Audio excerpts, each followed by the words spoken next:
isarag xiisale daawadayaal ku soo dhawaada Gaylan Media waxaan idin soo gudbinaynaa waraysi iyo xog waran xasaasi ah oo xog badan xambaarsan oo aan la yeelanayno shakhsi adkeyd in lala kulmo sanado iyo maalmo ka hor xog waraysigan xasaasiga waxaan ku gorfayn doonaa malafyo waaweyn oo xog badan ay dadka Soomaaliyeed ka hayn balse dhacdooyin dhacay oo ay yihiin kuwa taagan ilaa maantana la joogo waxaana la jooga oo martino ah Fahad Yaasiin soo dhawo waa dhawahay waan ku faraxsanahay inaan maanta soo joogo dadka Soomaaliyeed siyaabo kala duwan marka looga hadlayo waa kuma Fahad Yaasiin hadda meel aan ka bilaabo ma aqaan waa horta waa kan kula jooga haddii laga wado yani taariikhda iyo backgroundka magacaaga waa Fahad maxaa ku raaca aniga waxaa la yiraahdaa Fahad Yaasiin Xaaji Daahir waxaan ku koray qoys diineed inta aanan ka gudbin Fahad Yaasiin dhawaan waxa la shaaciyay Fahad Axmed Daahir iyo Fahad Yaasiin ma farqiga u dhaxeeya waa labada magacba waa jiraan Fahad Yaasiin uu jiraa Fahad Axmed Daahir uu jiraa marka documentigu waa sida Fahad Axmed Daahir ugu qoran laakiin qoys ahaan Fahad Yaasiin baa la yaqaanaa magaca Fahad iyo Yaasiin waa isku hal qof waa magacyo israaca waay oo la wada yaqaan oo hal qof oo Fahad la yiraahdo Yaasiin la yiraahdo ma Soomaalidu dhammaan taqaana magac qoysna way leeyihiin magac documentiga ugu qoran way leeyihiin laba magac la tahay magac saddexaad inuu jiro dhici kartaa markaan yar Cabdiraxmaan baa la dhihi jiray koritaan ahaan waxaan haynaa inaad ku barbaartay gobolka Gado halkaasna aad ku hana qaaday dulmar kooban ku soo koritaankaaga aniga marka koowaad waxaan dhashay 7-meeyadii bartankeeda ama aakhirkeeda u dhow waxaan ku koray qoys diineed waxaan ahay hooyo koris ayada ay barbaarisay ayada ay korisay wayna nooshahay ilaahay cimrigeeda iyo caafimaadka hawsiyeeda iyo labadaba yani waxaad ku kortay agoon kuma korin laakiin waxaan ku koray hooyadayba ay korisay marka way jiraan ilmo hooyo korisay iyo ilmo aabba koriyay aabahay uu noolaa caafimaad qabay laakiin duruufo jiray dartood markaasuun hooyo koris baan sidii aan Soomaalidu ba taqaana in badan oo kamid ah hooyo korisay noloshayda intii aan guuleystay intii aan wax qabtay intii aan wax bartay intii aan noolaa ilaahay ka soo koob qofka aan uga hayo abaalka tarbiyada iyo talada iyo ducada waa hooyaday yaraanteedii baan quraanka bartay waxaan u maleynayaa anoo 10 sano ka yar inaan quraanka xifdiyay markii aan ahaa 13 jir Soomaalidu waxay taqaanaa wax la yiraahdo kabiir baan dugsi quraan ka noqday kabiirnimadaas waxay keentay inaan markii dambe u gudbo inaan macallin quraan noqdo intii aan 15 jirayna macallin dugsi quraan baan noqday cimrigayga ugu yaraan 9 sano 12 sano ku dhow waxaan ku mashquulsanaa oo ka shaqeeyay macallin dugsi quraan oo aan dad waaweyn quraan baray dadka hore waxaa la dhihi jiray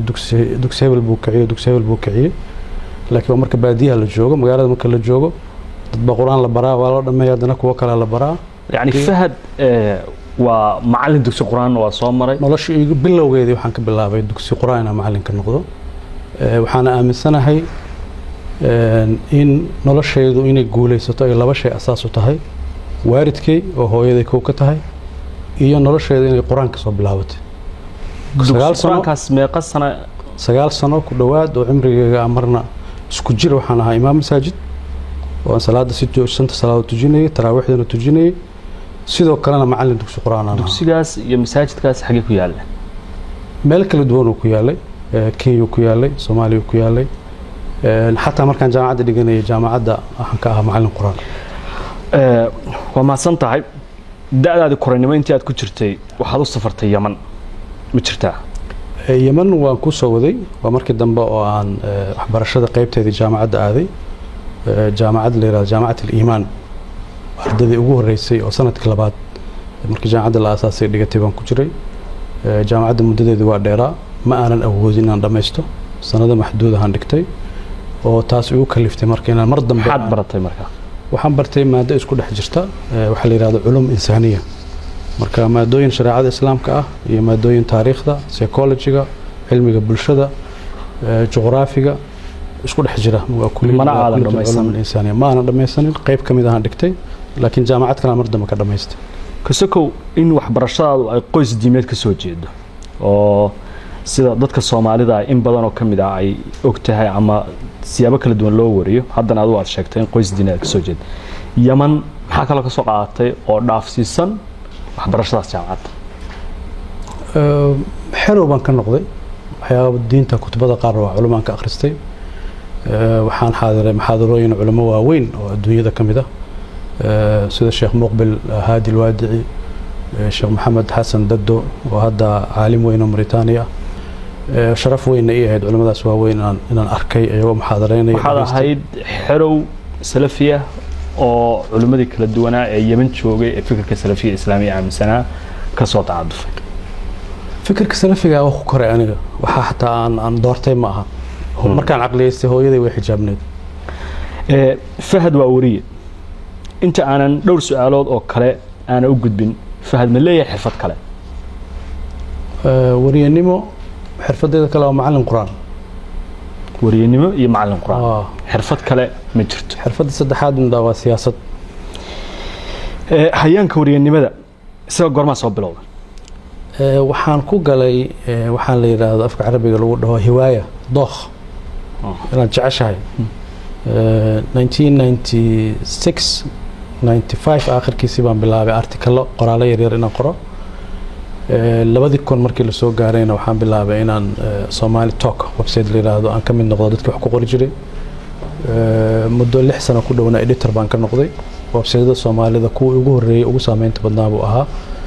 cases fara badan difaacay oo sabab u noqday inay Soomaalidu ku baraarugto ay ka mid tahay case-kii badda artikalo joogta baan ku qori jiray oo isniinlaha Fahad iyo isniinta la dhihi jiray oo siyaasadda ku faalayn jiray ka bacdi waxaan noqday waxa la yiraahdo freelancer wariye xor ah oo aan u noqday BBC-da Carabiga television al-caalam la yiraahdo ilaa hadda jiro Iran ka shaqeeya idaacado fara badan oo ajnabi ah joornaal carabi aan wax ku qori jiray sida Quds al-Arabi Sharq al-Awsat laakiin freelancer ma waxaan u ahaa freelancer 2 sano ku dhawaad shirkii waxaan ka fargareeyay Suudaanta ay ku wada hadlayeen Neefasha oo ay ku wada hadlayeen koonfurta Suudaan iyo Suudaan ay ku dhamaatay markii dambe heshiiskaasna uu dhalay in Suudaan koonfurta ay ka goosato si iyadoo heshiis lagu yahay muddo 2 sano BBC-da Carabigana freelancer u ahaa dadkii aad wada shaqaysteen ee mihnada saxaafadda waxay sheegeen inaad ahayd nin qoraa ah intii aad ku jirtay sida aad sheegtay Soomaaliyeed ayaad wax ku qortay oo muddo dheer faalada isniintii Fahad ka shaqaysay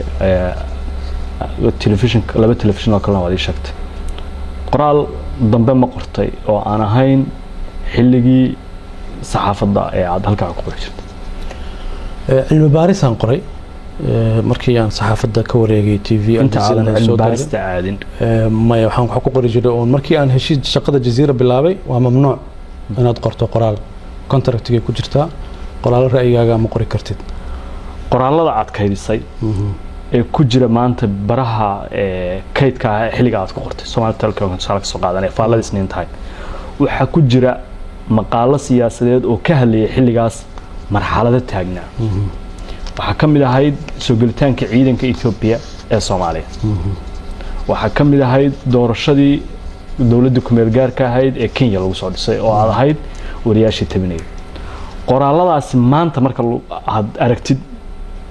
adoo siyaasadda soo galay meel mustawa sare ka soo gaaray dadka Soomaaliyeed loogu hadalhay ma yahay kamid noqday qoraalada marka dib u akhriyay waxa dareentaa waxa kale oo aan marka kugu siraadinayaa oo ku siraacinayaa qoraalada kuwa Ethiopia ku saabsan maantay dawladda aad la shaqeynaysa xulafo dhow bay lahayd waxa dareentaa marka waxaan dareemaa inaan aniga ahay wali wax isbedel ma dareemo Ethiopia shalay inay cadow ahayd maantana ay saaxiib iyo xulafo dhow la tahay waxa kala duwan marka aad kaliya fakarayso oo aad qol intaas ku soo xirto ra'yigaaga as xor u sheegaysid iyo marka aad masiir umadeed ka fikiraysid halka aad masiir umadeed ka fikiraysid waxyaabo fara badan ku xukumaya waxyaabo fara badan ku xiraya Ethiopia laftigeedana isbedel baa ka dhacay Ethiopiyadii oo markaas aan nocolka ahayn wadanka soo weerartay dhibaatada u geysatay xukunkeeda meesha waa ka baxay Ethiopia cusub baa timid marka mowduuc gaar hadda weydiinaysid ma ogi laakiin wax ra'yigayga iska bedelay ma jiro intii aad ku jirtay saxaafadda saaxiibo badan oo saxaafadeed lahayd oo Soomaali ajaanib kulli isku jirta siyaasadda ma la soo digargotay bas saaxiibadaadii saxaafadda halkii baad ku xirtay haddii dabcan kala shaqaan noqonay qaarkood oo shaqadoodii ku hareen anigana siyaasadii waxay kugu qasbaysaa dad cusub baad la shaqayn doontaa laakiin xiriirkoodii waa hayaa dadkii wanaagsanaa oon saaxiibka ahayn weli saaxiib baan nahay qaarkoodna siyaasadda ila soo galeen ba madaxda ugu sarreysa oo dalka saxaafadda ay ka wada shaqaynayaan oo hebel iyo hebel iyo hebel aan ku dhihi karo fahad wariye qoraal kaliya baahiye ayuu ahaa warbaahin caalami ayuu ka soo shaqeeyey maxay tahay sababta marka uu xilka yimid uu uga dhuntay warbaahintan aqaana marka qof warbaahinta yaqaana kuma cararo anuguna markaas dowladda afhayeenna uma ahayn uma qaabilsaneyn madaxtooyada afhayeen kama noqonin hay-adihii aan ka shaqeynaya afhayeen uma noqonin sanad iyo xoogaa madaxtooyada aan joogay wixii ka dambeeyana waxaan u wareegay hay-ad sasantiif ah hay-addaasna neejarkeedu sida aan u shaqeynayay baa sax ahayd warbaahintaan aqaanaa maxaa ula jeedaa warbaahinta aqoonta qofka u leh kuma degdego waa wax ummadda nacfigeedana qayb ka ah dhibaatana mararka qaar gaarsiin karta marka neejarkii hay-adihii aan ka shaqeeyey weli waqtiga ugu badnaa hay-adaha amniga aan ka shaqeeyey taas waxaan weli aaminsanahay qof kasta oo sirdoonka qaranka madax ka noqda inuu iska ilaaliyo warbaahinta is aruuriyo si xogtiisa iyo waxa uu ka shaqeynaya u asturaadaan adduunyadana saasay u badan iska ilaaliyo ma waxaa loo jeedaa inuu la dagaalamo wallaahi haddii aan rikoorka hay-adda nabad sugidda intaan joogay baarto wariyaasha lamaanan dagaalamin waa soo dhaweynay saaxiib baan laakiin xogta inaad ka xadideen ama laamaha amniga guud ee dowladda ha ahaato weliba aragtida adiga ay kaa imaanaysa ayaa in badan la sheega oo aan ogaanay dad kala duwan oo xog raadiya warbaahintu marar badan ka cabatay xogta helitaankeedii adigoo la rabay inaad wariyo tahay soo dhaweysatid saaxiib dhow ay kula noqdaan wariyaashu maadaama aad tiimkaa ka mid ahayd sidaad horey igu sheegtay seed u aragtaa eedaynta noocaas wallaahi kaftan waxaa jira aan sheego ah markii aan warbaahinta joogay waxa aan maqlo waxaan ugu dhibsanayay marka aan sirdoon maqlo waa ka carari jiray markii aan sirdoonka soo aadayna saxaafadda waa ka cararnay waa run hadalkaas laakiin labada neejar oo shaqada kala duwan wariyuhuna war buu raadiyaa sirdoonkuna sir buu qariyaa marka shaqadeeda waxay tahay wixii sir inaan qariyaba laakiin hadday rabaan inay war helaan dee wasaaradda warfaafinta jirta wasaaradda arrimaha dibadda jirta hay-ado ku shaqulay warka u doontaan baa jira laakiin doodda ah inaad adigu aliftay maskaxda ah in xogta dowladda la koobo oo warbaahinta laga ilaaliyo oo la faaf reebo ilaa herkee eedayntaas ka joogta maya waxaa la isku qasayaa inaan aniga warbaahinta iska gaabiyey shaqadii aan dalka u haya darteed iyo dowladdu inay warbaahinta iska gaabisay waa laba doodoodoo kala duwan meeqa sano ayaadan weligaa waraysi ma bixisa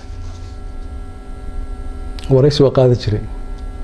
laakiin waraysi aan bixiyo maraan idaacad waraysi siiyo waa u maleynaya inay hal mar ahayd mana xusuusto sidan oo kale aan u joogno laakiin waraysi TV ah oo ama aniga la wareysanayo kana u horeeya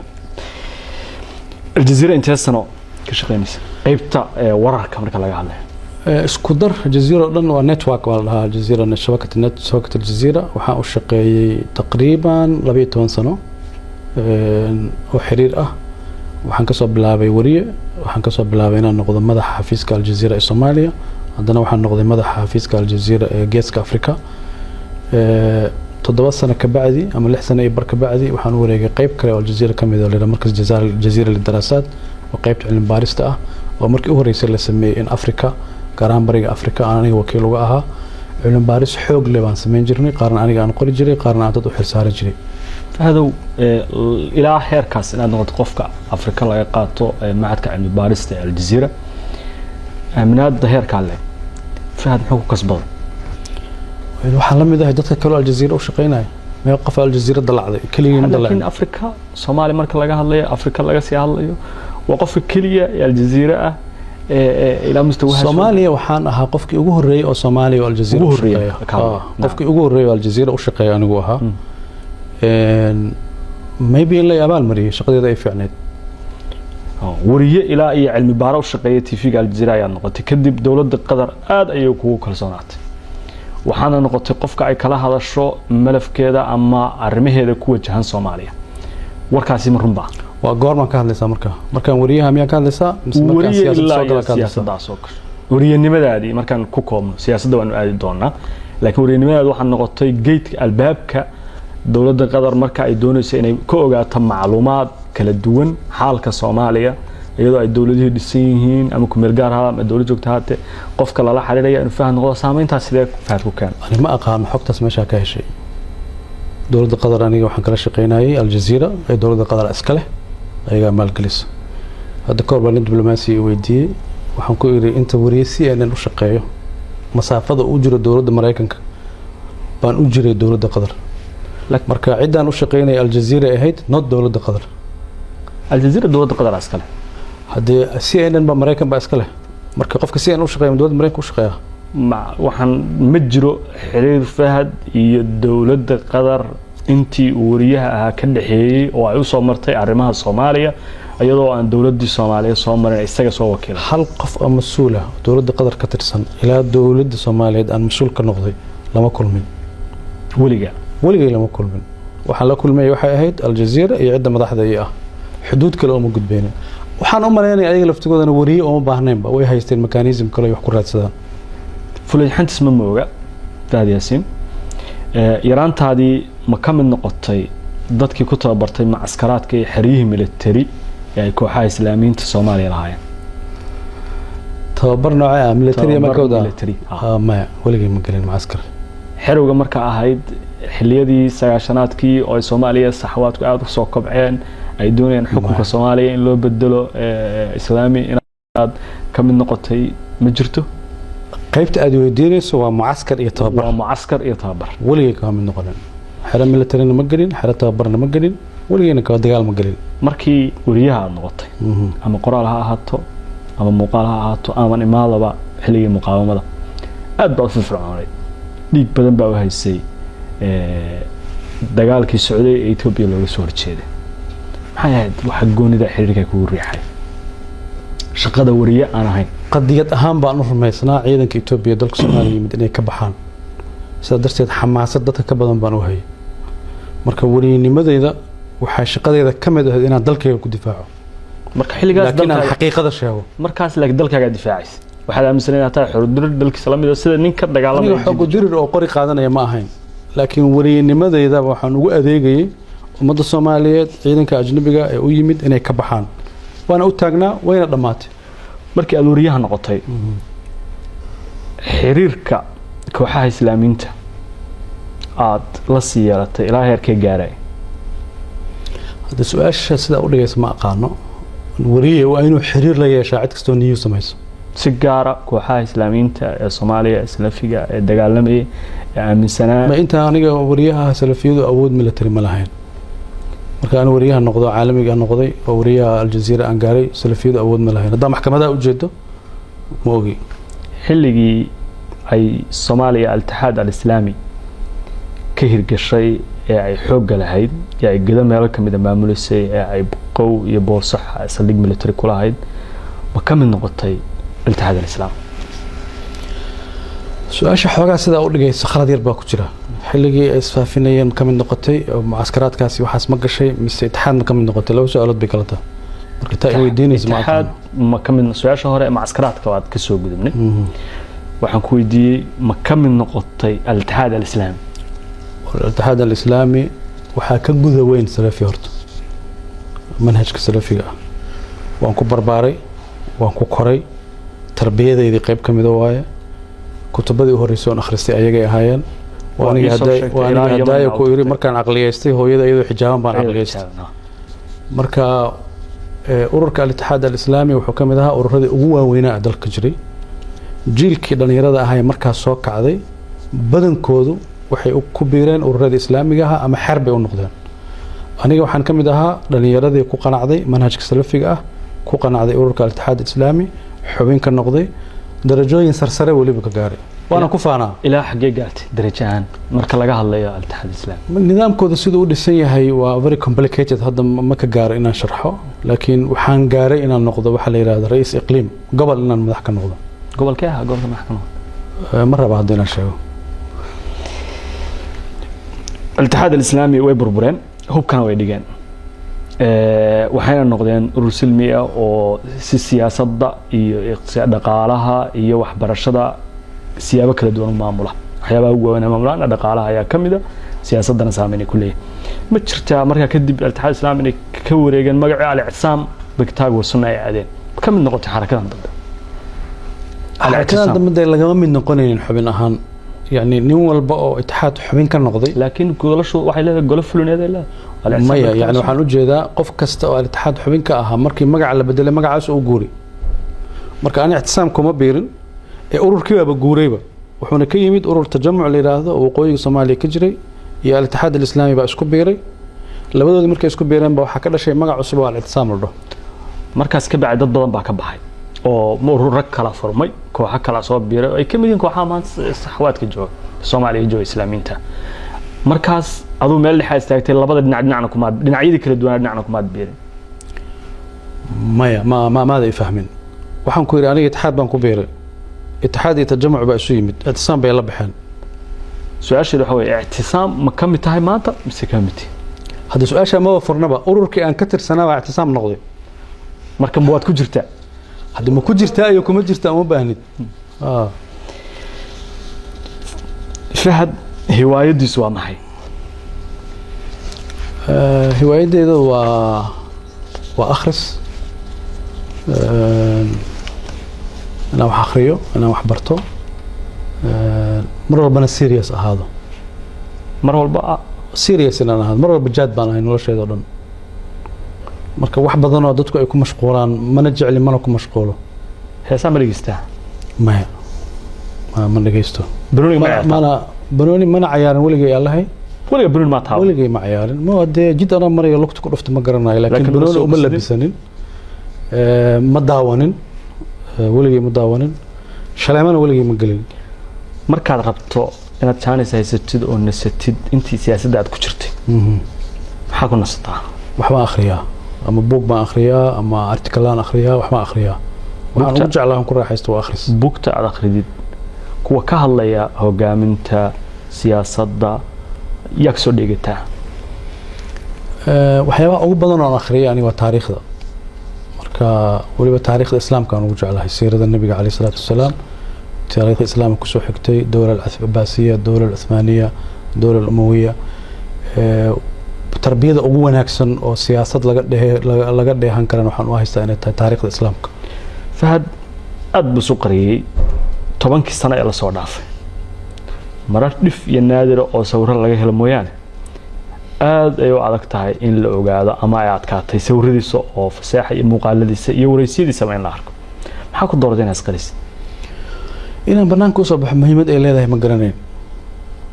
hadayna waan ku sheegay hay'adda sirdoonka aan u shaqeynayay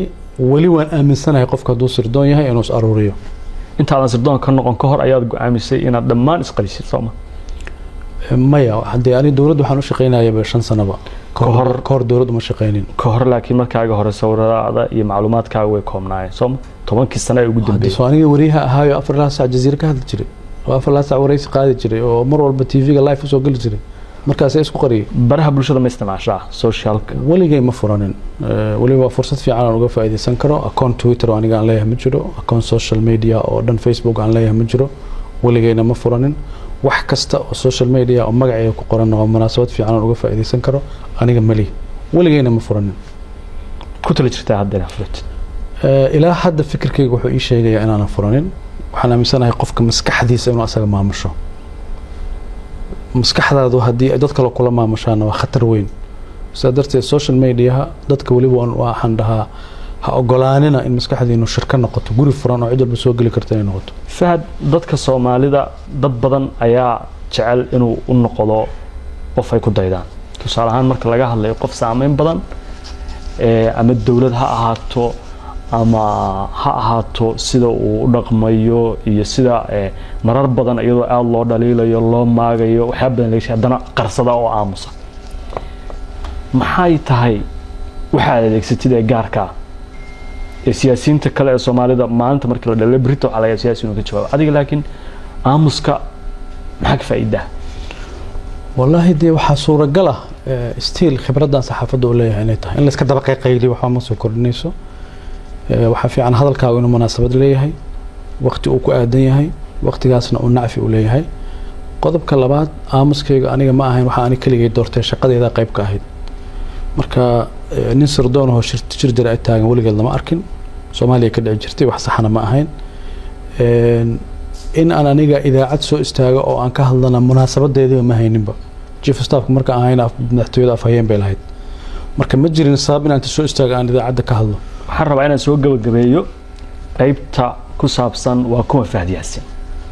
su-aasha u dambaysa aan rabaa inaan ku weydiiyo waxa waaye dad badan oo Soomaaliyeed hadday isku dayaan ama dhalinyaro in Fahad uu yahay qof ay hiigsanayaan maxaa kula talin lahayd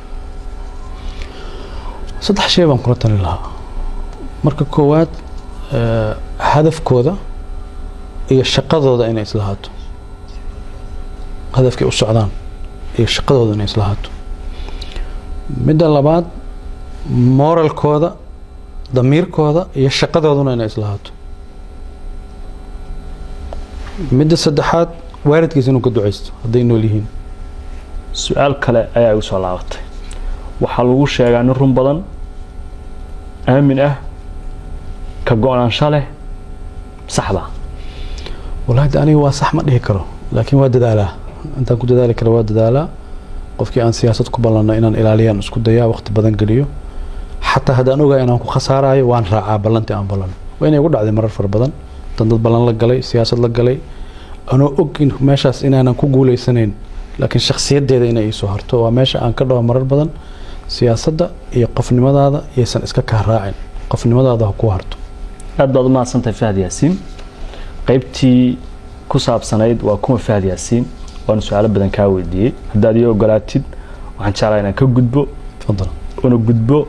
qayb kale oo ah siyaasadda iyo soo biiritaankaaga su-aasha koobaad Fahad goormuu siyaasadda ku soo biiray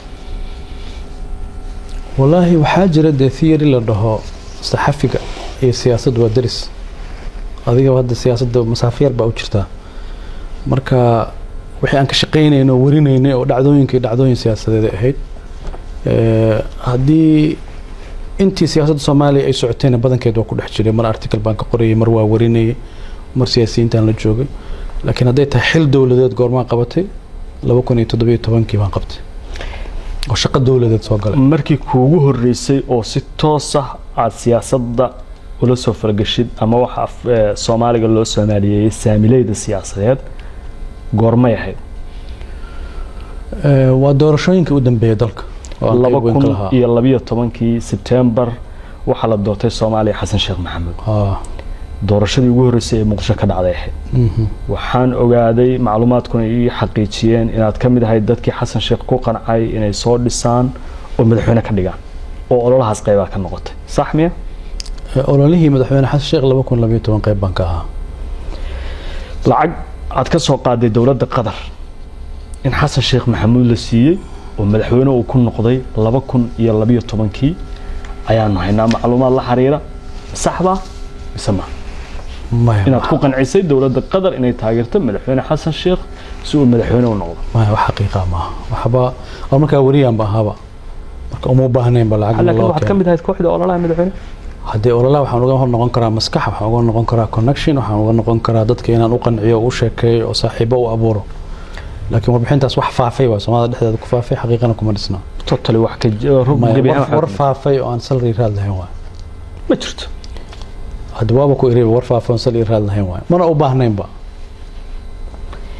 لو كشان يطبنكي واحد سكدي دي حل وزيرنا والله مقعاوي رئيس الوزراء كسو مقعاوي وزير بالغو سو مقعاوي وكعود الدارت أيضا برلمان كلا قال محاول الدار مركز دولة دي جرتي انت أنا الوزير كلا أي مقعابين أنا وليبا كو احترامايا كنا قدرنا إني وزيري مقعابين وزير كده كذا لي مقعابي حكومة دي وحياة رئيس الوزراء عمر عبد الرشيد حلقاس قناعة السياسية هي قناعة الدولة مركز جرتي اسمه وافق سنين مركا waxaan diidanaa wax damiirkayga iyo qalbigayga iyo qanaacadeyda ay saraalli ka ahayn inaan ka mid noqdo saasaan uga cudur daartay si ixtiraam leh oo asturan baan uga cudur daartay imaanshihii madaxweyne Xasan Sheekh ee 2012 waxa la bilowday kelmad la yiraahdo mulkiilaha dawladda dad badan waxay qabaan inaad ka mid ahayd mulkiilayaashii dawladdaas dadkii wax ka dhistay waliba kuwii foolaadka ahaa sidaan hore kuugu sheegayna dawlado kale cilaaqaadkood ama malafkooda hayay waliba xilligaas masuuliyadaadu ay dawladdaas qadar dhankeeda ka timid iyo saameynteeda taas ma sax baa soo qada والله ده أنا واحد كم ده دنياردي الصوماليات مدحونا حسن الشيخ لبا كون لبيو طبعا قرب استاجي هو جان كيس أقبل سنة إنه ضلك هو جامي كشقيني دور كي أنقول هانا واقع قتي لكن إن عاد مرضى مسقوتين يا شرتي وزير نوادنا السياسات كنت جدي سان حكت كوهايو منو شيء كرتها هل يلا بق وحيابها قناع على أنت كوغن عموي مركز دنبين الدولة دي كم نقطة مركز هنا دت كي لسه أنا كم نقطة والله هذا ما دام أي تهم مرحلة لصار ضعفي سنة بدان أي كسو وريجين إن الهوس وجود الدجا مرة لكن سكون بنكو إرهداي قناعة السياسي جاهد يضمير كيجا يحبك دولة لماذا مركز الله ما ملاعي باك كلا دونا سدرتد وحنكو سمي انسحاب وانكر حبه مدحوين فرماجو انت اوسن مدحوينها نقون xilliga xasan sheekh xukuumaddaas aad wasiirka diiday inaad ra'iisul wasaare la raadisay oo la u gashay in la magacaabo ay suura gali weyday sida kadibna aad xukuumadda uga baxday taas ayaan haynaa xad ka leedahay markaas waxay ahayd turkii koo madaxweyne xasan sheekh la doortay dadkii madaxweynaha u dhawaa qof buu ra'yi qabay oo talada ra'iisul wasaare madaxweynaha la siinayay qofba wuxuu qabay hebel ra'iisul wasaaraha ku haboon hebel baa ku haboon waa sax waa kamid ah dadkii aniga kaliya ma ahayn dhowr qof baan ahayn qabay in markaas ra'iisul wasaarihii hore buu ahaa maxamed cabdullaahi farmaajo inuu noqdo ra'iisul wasaaraha cusub madaxweynuhuna kuma qancin xaq buu u leeyahay inuusan ku qancin laakiin ka bacdi waa la sii shaqeeyay halka kama soo bilaaban kala tagina siyaasiga waa laga yaabaa inay ka bilaabatay waxa la dhaho dhibic yar oo madow inay ka bilaabatay waa laga yaabaa laakiin ka bacdi waa wada shaqeynay waa ka xal arintaas waana wada shaqeynay adoo ku qanacsan in farmaajo anigana ra'yi un baan lahaa go'aanka isaga iska lahaa farmaajo markaas waad u ololaysay xaggee ka soo bilowdeen siyaasadahan isbarashadeena madaxweyne maxamed cabdullaahi farmaajo dadaan saaxiibanahay baa horta iska haybaray markii uu ra'iisul wasaaraha ahaana waraysi baan marka qaaday laakiin maanan sheekaysanin oo dad shakhsiyan u sheekaysta maanan ahayn kabacdi ragaan saaxiibanahay baa iska haybaray markaasaan sheekaysanay markaan sheekaysanayna afkaartiisa siyaasiga ah baan ku qancay oo aan dareemay aniga qanaacaadkayga iyo afkaartiisa siyaasiga inay iswaafaqsan yihiin dawladdiisii mulkiilaha dawladda mar kale soo laabatay markan haddii fahad 2012 door xoogan uusan lahayn 2017 fahad soo laabtay farmaajana madaxweyne noqday oo uu ololeeyay 2012 wuxuu noqday mulkiilaha dawladda madaxweynayaal hore iyo siyaasiyiin badan iyo shacab Soomaaliyeed iyo warbaahin badan erayga mulkiilaha dawladda aad loogu wareysay ninka maskaxda dawladda oo ah warkiisa ku kala socoto waxa uu isagu yiraahdo kaliya ay shaqeeyaan aragtaas saad u aragtaa bishaaro waxaan kuugu bishaaraynayaa application-ka Baysi waxa uu ka caawinayaa inaad ehelkaaga lacag u dirto adigoo jooga gurigaaga iyo goobtaada shaqada loo diraha lacagtu waxay ugu dhacaysaa telefoonkiisa gacanta Baysi waxaad ka heli kartaa App Store-ka iyo Play Store-ka fiiri walaalow laba arrimood waaye mowduucaas wax badan baan dad uga sheekay laakiin maanta ugu horeysa amarina public aan uga sheekeyn doono horta erayga mulkiilaha eray asluubaysan ma aha dawladda in la dhaho qof baa mulkiila ah eray يعني قرن نمذا يجريتانك أمضى يباحد دلك وليه إن قفل الله شيء وحاجة ما هبونا وإري أرنتي كحوم هذا المسؤولين ووين استعمالين أو إري يعني أنكسي فين كرواي كما هبونا إن دلك يقدرك الدهيل بملكيلا لكن هو عذر سياسة دلك مددر سو هاي وإنستوشنالي إن لقفيه دولدي لقفيه أو لو هبل وأنا وح nidaamka xisbiga ahaa iyo xisbiyadii siyaasadda oon hana qaadin baa qayb ka ah in marka waxa la shakhsiyeedayo taas waa mid labaad waxa waaye madaxweyne maxamed cabdullaahi farmaajo ugu dhawaatay haday weydiinaysa dee khalad ma inaan u dhawaado hogaamiye kasta qof baa saaxiib la ah nabi maxamed calayhi salaatu wasalaam abubakar baa dadka ugu dhawaa abubakar cumar bin khadaab baa dadka ugu dhawaa marka every leader hogaamiye kasta dunida yimaada qof saaxiib la ah waa jiraa أنا شرفت إيه تام الحين محمد عبد الله فرماج إنه صاحب يقدر كتير ضدك أوده يقدر كتير صاحب تنيود مركز لقيته حولها الدولة الصومالية إلا من بلو إلا من دمات والسياسي كائنات جوانك قدام بيا لهاي جوانك قدام بيا مرنا وما يلين كريم لكن وحن جوجي institutionada lagu kariyo go'aanka marna jiif waxaan ahaa madaxa xafiiska madaxweynaha agaasimaha guud ee madaxtooyada shaqadiisa waa taqaana madaxweynaha qofka ugu dhawaa marna waxaan ahaa agaasimaha nabad sugidda ee sirdoonka qaranka waa qofka madaxweynaha shaqo ahaan ugu dhow oo amniga dalka iyo mustaqbalka dalka jaangoyntiisa tala kale marka Fahad Yaasiin inuu madaxweyne maxamed cabdullaahi farmaajo talada iyo siyaasadda processka lagu karinaya qayb ka noqdo xilkayga keenay anu qof ahaanteeda ma keenin mulkiila ma ahayn dawladii madaxweyne maxamed cabdullaahi farmaajo shaqaalan u ahaa dawladda aniga waana uga mahadcelinaa madaxweyne maxamed cabdullaahi farmaajo inuu siiyay laba fursadood oo wadanka ugu shaqeeyo laakiin awood badan leh haddii awoodda meesha ka raadinaysa ma aqaan ama dadku ka raadinaya waxaan ku iri madaxweynuhu marka uu go'aan gaarayo institutionna dhariyaa lagu soo kariyaa go'aanka sirdoonku waa kuwa ugu muhiimsan adduunka oo dhan dhariyada marka la soo kariyo dhariyada mid ka mid ah madax ka ahaa saa darteed madaxweynaha markaan annaga u geynayna talo waxaan u geynaynaa wuxuu kala doorto tan iyo tan baa jirta tan baa tii adiga munaasab kula aqaado laakiin intaasoo optionaa jiran warbixintaana jirta marka koofiyadii uu asagu ii geliyay ee ahayd shaqadu i siiyey baa waxay keenaysaa dhariyadii wax lagu karinaya mid ka mid aan ka shaqeeyo awooddaas ma la dhihi karaa Fahad wuxuu u adeegsaday dad kala duwan oo meelo kala duwan jooga oo siyaabo kala duwan leh oo qaarkood ay dhibsadeen go'aamadii uu karinayay ee noqdeen ama uu soo jeediyay kuwa la qaatay oo dad Soomaaliyeed dib ay kala kulmeen dad Soomaaliyeed dib kala kulmay hadal balaaran waaye laakiin go'aanka soo la gaaro dad baa dhibsanaya dadkii wadanka dhibaya baa laga yaabaa inay dhibsanayaan dadkii wadanka dhibaatada ku haya dhibsanaya waxaa laga yaabaa go'aanadaas inaad adiga ahaan waad ku faraxsan tahay inaad saad u qaadateen aad soo jeediseen madaxweynuhu qaatay wixii ka dhalanaya inaad saas aad u aragtaan maslaxad haddee waxa aan dalka u joognay waxay ahayd in wadanka loo adeego madaxweynuhuna waa ilaaliyaha dastuurka waa ilaaliyaha danaha qaranka cid kasta oo ku kaalmeynaysana waa inuu kaalmaysto oo institutionadii dawladda ah ee adiga kala duwanaayo dawladda mudan aad baan kaaga mahadcelinayaa waraysigaaga iyo waqtiga aad na siisay waxaan jeclaan inaan ku weydiiyo madaxweyne farmaajo markii uu guuleystay waxaad noqotay agaasimaha guud ee madaxtooyada qaranka waa qofka ugu dhow sida aad hadda tilmaantay shaqo ahaan madaxweynaha horay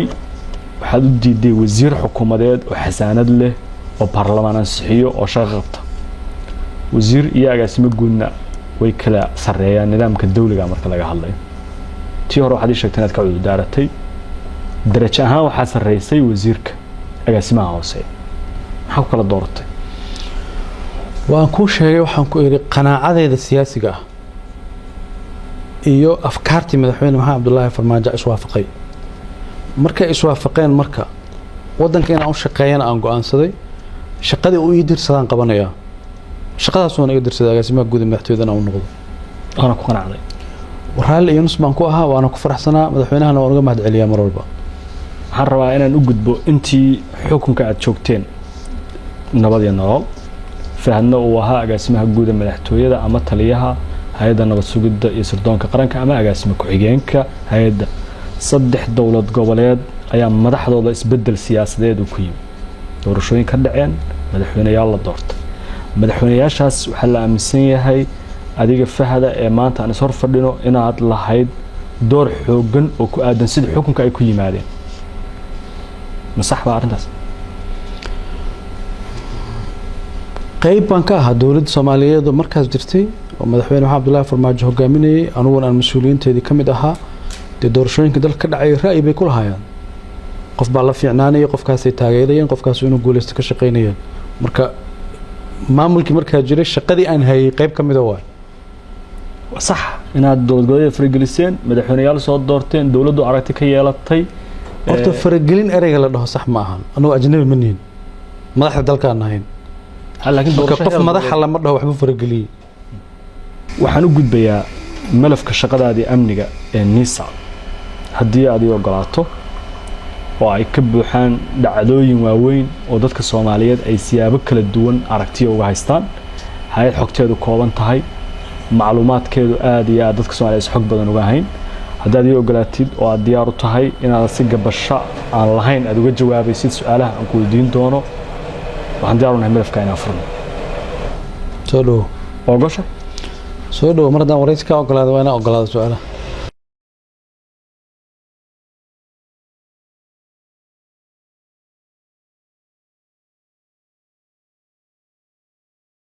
ma jeceshahay inaad barato qur-aanka kariimka ah iyo culumta shareecada ugu kaalay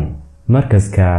nuureyn online oo baro adigoo gurigaaga jooga qur-aanka higaada iyo culumta kale islaamka wixii faahfaahin kala xiriir nambarada shaashada kaaga muuqda